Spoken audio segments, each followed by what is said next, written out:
اگر یہ سارا ماحول تھا اور ان کو پہلے ہی انہیں جواب دے دیا تھا تو پھر وہ ایس سی او سے لا تعلق نہ ہوتے، فزیکلی نہ جاتے، ورچولی شامل ہو جاتے، زوم کے ذریعے مخاطب ہو جاتے، اپنا نقطہ نظر پیش کر دیتے ملٹی لیٹرل. اور یہ جو لشکر لے کر گئے ہیں اور وہاں سے ٹویٹس ہو رہی ہیں،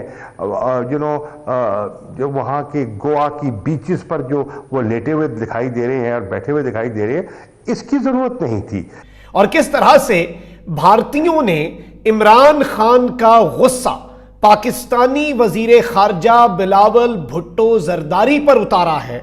کوئی بھی ایکٹ ہو وہ ہمارے یہاں سیاسی خلفشار کا شکار ہو جاتا ہے، انتشار کا شکار ہو جاتا ہے. فواد چودھری صاحب اس وزٹ کو تنقید کا نشانہ بنا رہے ہیں اور وہ کہہ رہے ہیں کہ ورچولی بھی اس پہ شرکت کی جا سکتی تھی، جانا ضروری نہیں تھا. اسپیسیفکلی اگر ہم کشمیر کا ایشو دیکھیں، اس کے بعد سے پاکستان اور بھارت کے تعلقات معمول پر نہیں آ سکے، اس پر تو جنگیں بھی باقاعدہ طور پر ہو چکی ہیں. پاکستان کا معاشی طور پر بیڑا غرق ہو گیا ہے، پاکستان ڈیفالٹ کے قریب ہے. دنیا بھر سے بھیک نہ ملنے پر پاکستان اپنی ناکامی چھپانے کے لیے بھارت کے شن میں آ گیا ہے. نمسکار دوستو، آپ سبھی کا سواگت ہے ایک اور نئے ویڈیو میں. تو دوستو، پاکستان کی ویدیش منتری بلو رانی بھارت آ گئی ہے، لیکن بھارت میں جو بے عزتی ہو رہا ہے وہ تو ہو ہی رہا ہے، لیکن پاکستان میں بھی بلاول بھٹو کی جو بے عزتی ہے وہ بھرپور ہو رہی ہے.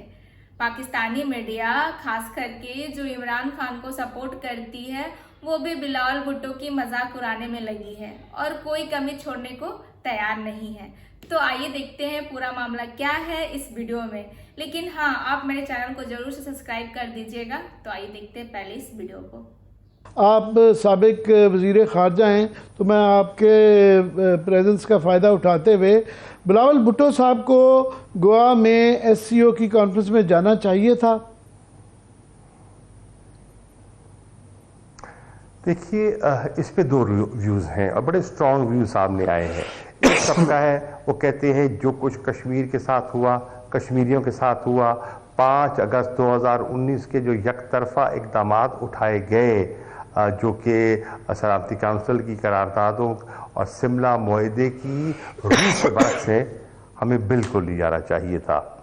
دوسرا ایک طبقہ ہے جو سمجھتا ہے کہ ایک ملٹی لیٹرل فورم ہے اور اس میں اہم ہمارے دوست ممالک ہیں، اس میں چین ہے، اس میں روس ہے، روس کے ساتھ ہمارے تعلقات میں بتدریج بہتری آئی ہے، اور ہمارے سینٹرل ایشین ریپبلکس ہیں. آپ کس طبقے کے ساتھ، آپ کے خیالات کس طبقے کے ساتھ دل رہے ہیں؟ آپ یس والوں کے ساتھ ہیں یا نو والوں کے ساتھ ہیں؟ میں اس کو کوالیفائی کر دیتا ہوں. میں سمجھتا ہوں کہ اس ملٹی لیٹرل فورم کی اہمیت کو سامنے رکھتے ہوئے ہمیں جانا چاہیے تھا اور اس سے ہمیں باہر رہنا مناسب نہیں تھا. لیکن یہ کافی نہیں ہے. ہمارا کشمیر پہ ایک جذباتی ہمارا ایک لگاؤ ہے کشمیریوں کے ساتھ. ہمیں جانا چاہیے، جا کر وہاں بلاول کو آن دا سائیڈ لائنز میٹنگ کرنی چاہیے تھی اور کرنی چاہیے ہندوستان کے وزیر خارجہ سے. اور وہ جو ہمارے ایشوز ہیں جو کہ ہمارے تعلقات کو جنہوں نے فریز کیا ہوا ہے، شاہ صاحب معاف کیجئے گا، وہ تو جو ہے خفیہ کوئی ملاقات ہو جائے، مگر ان کے جانے سے پہلے ہی انہوں نے یہ اعلان کر دیا تھا کہ کوئی بائی لیٹرل میٹنگ نہیں ہوگی. اور یہاں تک کہ آخری وقت یہ بھی نہیں پتہ چل رہا تھا کہ جہاز کو اجازت ملے گی کہ نہیں ملے گی.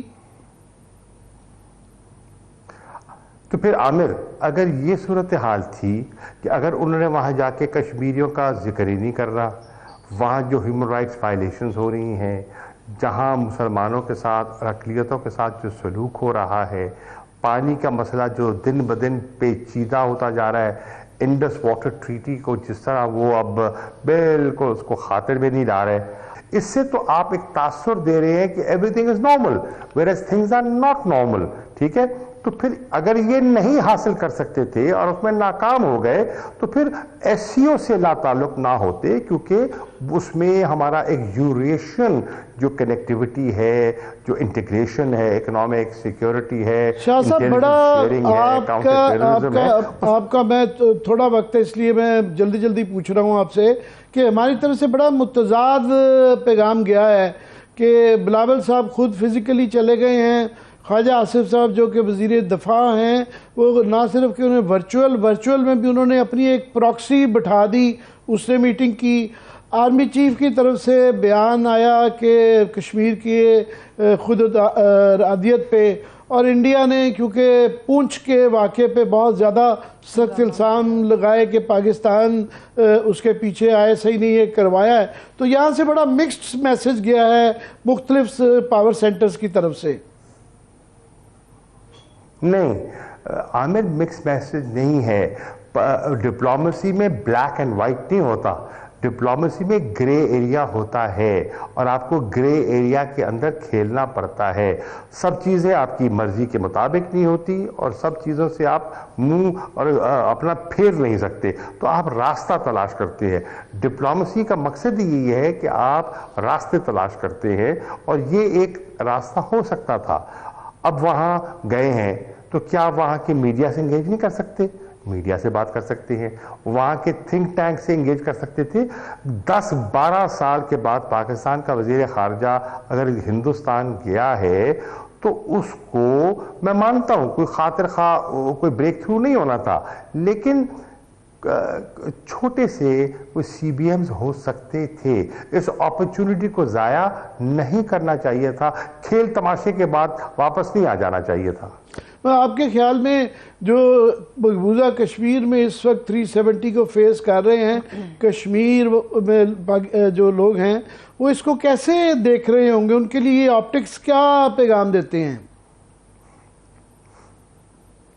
دیکھیے، اگر وہ وہاں جاتے ہیں وزیر خارجہ پاکستان کے اور کشمیر کا تذکرہ ہی نہیں کرتے،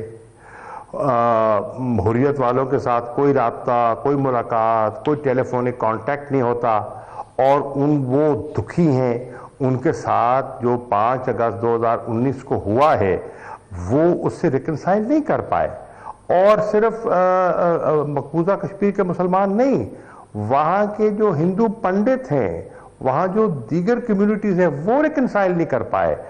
وہ لوگ جو کانگریس کے ساتھ، جو بی جے پی کے ساتھ حکومتیں بناتے رہے، وہ ریکنسائل نہیں کر پائے، تو ان کو ایک بڑا ایک منفی میسج جائے گا اور ان میں مایوسی پھیلے گی۔ تو یہ تو ابھی کیونکہ وزرائے خارجہ کی میٹنگ ہو رہی ہے، اس کی جو نیکسٹ سٹیپ ہوگا وہ سمٹ میٹنگ ہوگی جس میں پرائم منسٹر جائیں گے۔ تو آپ کے خیال میں اسی اگر ہم اتنے زیادہ سی بی ایمز کے قائل ہیں اور ایک آگے بڑھنا چاہتے ہیں، امن کے خواہاں ہیں جس طرح آپ نے فرمایا، تو پھر پرائم منسٹر شہباز شریف کو بھی نیکسٹ ٹائم جانا چاہیے اسی طرح؟ دیکھیے، ہم امن کے خواہاں تو ہیں، میں اس لیے کہہ رہا ہوں کہ امن پاکستان کی ضرورت اس لیے ہے کہ پاکستان کا معاشی طور پر بیڑا غرق ہو گیا ہے، پاکستان ڈیفالٹ کے قریب ہے، پاکستان اللہ نہ کرے ڈیفالٹ کے قریب ہے پاکستان میں۔ اور خدا نہ خواستہ آپ دیکھیں نا، آپ کا جو افراط زر ہے وہ سری لنکا سے اوپر چلا گیا ہے، آپ کا آئی ایم ایف ہاتھ نہیں پکڑا رہا۔ ان حالات میں آپ نے دیکھنا ہے کہ ہمیں پڑوسیوں کے ساتھ امن چاہیے، اور امن کی آڑ میں ہم اپنی اکنامک اصلاح، اپنی اکنامک ریسٹرکچرنگ کر سکتے ہیں۔ ہم اپنے نیشنل سیکیورٹی کا ہم نے کہا ہے کہ اب مین جز ہے اکنامک سیکیورٹی، ہم نے اس پر توجہ دینی ہے یا نہیں دینی، ان چیزوں کو بھی ہمیں ذہن میں لانا ہوگا۔ شاہ صاحب، یہ بڑی مثبت بات آپ نے کی ہے، کیونکہ آج تک ماضی میں یہی ہوتا رہا ہے کہ جب بھی کوئی گورنمنٹ جو ہے وہ امن کی کسی خواہاں ہوتی ہے یا کوئی جسچر دیتی ہے تو اپوزیشن ہمیشہ اس پہ کیش ان کرتی ہے، شور مچاتی ہے۔ تو اس وقت پی ٹی آئی کی طرف سے بھی آپ کا یہ کہنا ہے کہ وہاں جانے سے زیادہ امپورٹنٹ ان کا کانڈکٹ ہے کہ وہ وہاں کیا کرتے ہیں۔ تو یہ صرف یہ جو ڈومیسٹک ریزنز ہیں جو آپ بتا رہے ہیں اکانومی کے، یہ بھی ہیں یا انٹرنیشنل پریشرز بھی ہیں کہ ہمیں بھارت کو اور پاکستان کو مل کے یہ مسائل کا حل نکالنا چاہیے، وہ بڑی وجہ بھی ہے؟ دیکھیے، انٹرنیشنل پریشرز تو ہوں یا نہ ہوں، ہمیں دیکھنا ہے کہ ہماری ضرورت کیا ہے، ہمارے مفاد میں کیا ہے۔ ہمارے مفاد میں میری نظر میں